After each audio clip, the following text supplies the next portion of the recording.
Jeudi dernier, à l'ouverture d'un sommet extraordinaire consacré aux crises qui perturbent le Mali et la Guinée-Bissau, des chefs d'État d'Afrique de l'Ouest ont lancé un avertissement aux juntes de ces deux pays.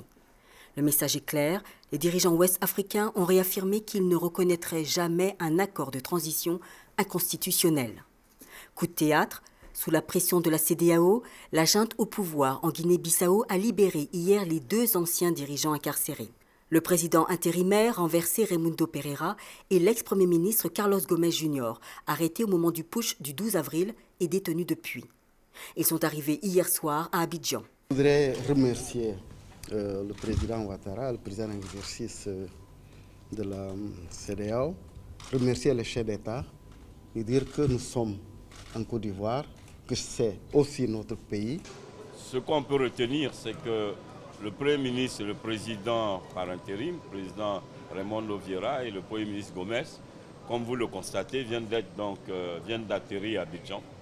Ils ont donc été libérés. C'était une condition immédiate de la CEDEAO. On peut donc croire que la junte est en train de s'installer dans de bonnes dispositions de négociation de retour à l'ordre constitutionnel. Le ministre de l'intégration africaine, Adama Bictogo, a déclaré sur la télévision publique ivoirienne que Raimundo Pereira et Carlos Gomes allaient certainement rencontrer le président ivoirien Alassane Ouattara. Aucune précision n'a été donnée sur la durée de leur séjour à Abidjan.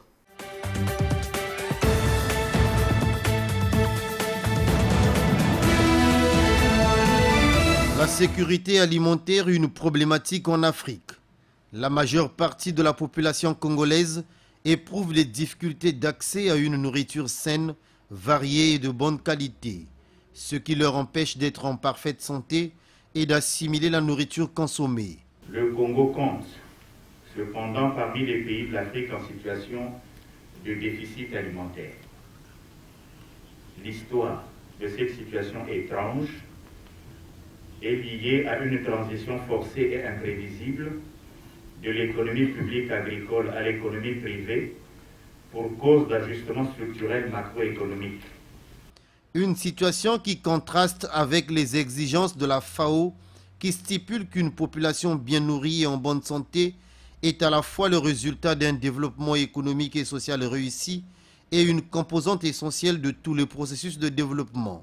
Construire un partenariat public-privé efficace est un facteur clé pour la croissance agricole. Mais pour ce faire, il nécessite des changements de mentalité des deux côtés pour répondre aux défis du sous-investissement dans l'agriculture. Par conséquent, le gouvernement devrait tout mettre en œuvre pour compléter les politiques de développement national et sectoriel par des actions communautaires efficaces dont l'objectif est d'accroître la sécurité alimentaire des citoyens.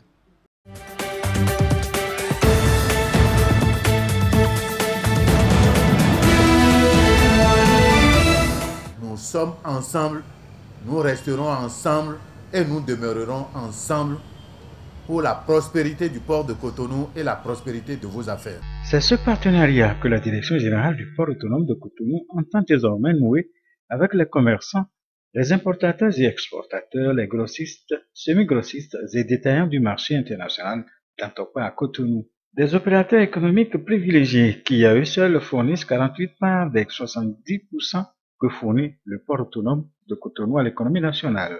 Le directeur général du port autonome de Cotonou a fait une descente afin de les remercier pour leur contribution au désengorgement de l'enceinte portuaire, mais aussi pour s'enquérir de leurs difficultés transactionnelles.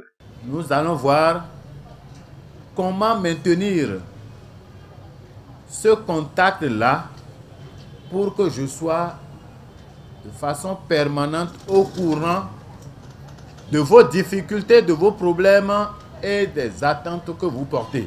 Le directeur général a également rappelé à l'assistance les objectifs poursuivis par le chef de l'État et les autorités portuaires, la compétitivité du port, la sécurité et l'amélioration des recettes publiques, la préservation du pouvoir d'achat des populations et la lutte contre la pauvreté.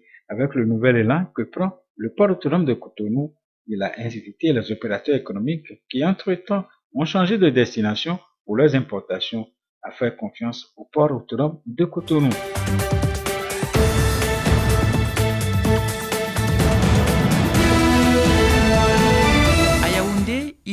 mieux parfois être un piéton qu'un automobiliste. Aux heures de pointe, que ce soit le matin ou le soir, il est impossible de se déplacer dans la ville. Entre pousse-pousse, motos, vieilles voitures, taxis et véhicules personnels, il faut avoir un moral de fer pour s'en sortir. En plus, trouver un taxi le matin pour se rendre au travail ou à l'école n'est pas du tout chose facile. Quand tu quittes un peu tard, tu vas trouver, il y a tellement de taxis et de motos, c'est pas évident d'arriver à cette heure-là. Il y a trop d'embouteillages. Si les grands axes comme le carrefour Warda ou le boulevard du 20 mai sont dégagés, à Etoile-Meki, Lonkak, Tongolo, Messassi et d'autres quartiers, les embouteillages font la loi. Le client est dans la voiture, il est fâché. Quand tu vois son regard, il est fâché, mais il n'en peut rien. C'est plutôt le taximent qui subit, puisque nous, on perd en temps au fur et à mesure que la voiture est en train de ronfler, c'est le carburant qu'on est en train de perdre. Pourtant, ces embouteillages font également les affaires de certains commerçants. S'il y a les embouteillages, forcément, il y a plus de monde. Et il peut y avoir des clients qui passent même dans la voiture.